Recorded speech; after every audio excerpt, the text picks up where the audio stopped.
এই কি হয়েছে, তুমি ল্যাংড়ায় হাঁটতেছো কেন? তোমার জন্যই তো আমার এই অবস্থা, এখন আবার নাটক করো। দেখো, বাজে কথা বলবা না, আমি আবার তোমার কি করছি? ভালো আম তো চোখে দেখো না, ল্যাংড়া আম খেয়েই তো আমার এই অবস্থা।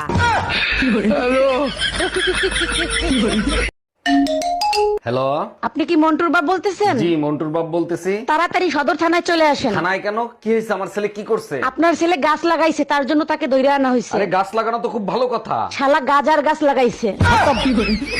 Bye bye, tata. আজকে প্রমাণিত হইলো তোমার বংশটাই হলো পাগলের বংশ। একটা বাজে কথা বলবা না। কিভাবে প্রমাণিত হইলো আমরা পাগলের বংশ? তোমার বোন রে নিয়ে গেছে আম পারতে, লিসু লিসু কই এসিল যাচ্ছে। তার আগে বলো তোমারে লুঙ্গি পরে আম গাছে উঠতে কইছে কিডা?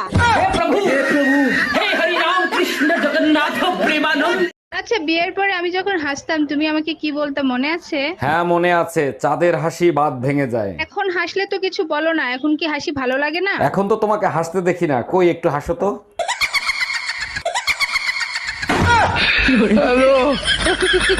দেখো, গায়ে হাত দেবা না, আমি তোমার স্বামী, আমারে মারলে তোমার পাপ হবে। জানলার গ্লাস কেন ভাঙলা সেটা আগে বলো। আমি কখন জানলার গ্লাস ভাঙলাম? তুমিই তো বেলুন ছুঁড়ে মারছো, তাই গ্লাস ভেঙে গেছে। বেলুন ছুঁড়ে মারছি ঠিক আছে, তুমি সরে গেলা কেন? না সরলে তো আর গ্লাস ভাঙতো না।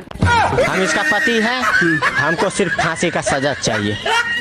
সেই কখন থেকে দেখতেছি তুমি বেল্ট নিয়ে কি গবেষণা করতেছো। বেল্ট আর বিবাহিত পুরুষের ভিতর দারুণ একটা মিল আছে। তাই নাকি? বেল্ট আর বিবাহিত পুরুষের মধ্যে কি মিল খুঁজে পাইলা? বেল্টে ছিদ্র তো অনেকগুলো থাকে, কিন্তু ব্যবহার একটাই করতে হয়। অরুণ ভাই, রাস্তার ফকিরকে আপনি এভাবে মারলেন কেন? মারবো না তাই চুম্মা দেবো? শালারে 10 টাকা খয়রাত দিছি, শালা আমারে বদদুয়া দেয়। তাইলে ঠিক কাজ করছেন। তা কি বদদুয়া দিছিল আপনারে? শালা 10 টাকা পাইয়া কয় আপনার জানি তাড়াতাড়ি বিয়ে হইয়া যায়। এই তুমি খালি পায়ে কেন? আজকেও জুতা চুরি হয়েছে? নেসে জানি কোন শালা সুধীর ভাই। গালি দাও কেন? জুতা চোর তো ধরতে পারো না। বিয়ের সময় একবার চোর ধরে 10,000 জরিমানা দিছে, আমার কি পাগলা কুত্তায় কামড়াইছে আবার জরিমানা দেবো? আল্লাহ, কারে বিয়ে করলাম? গাধা একটা।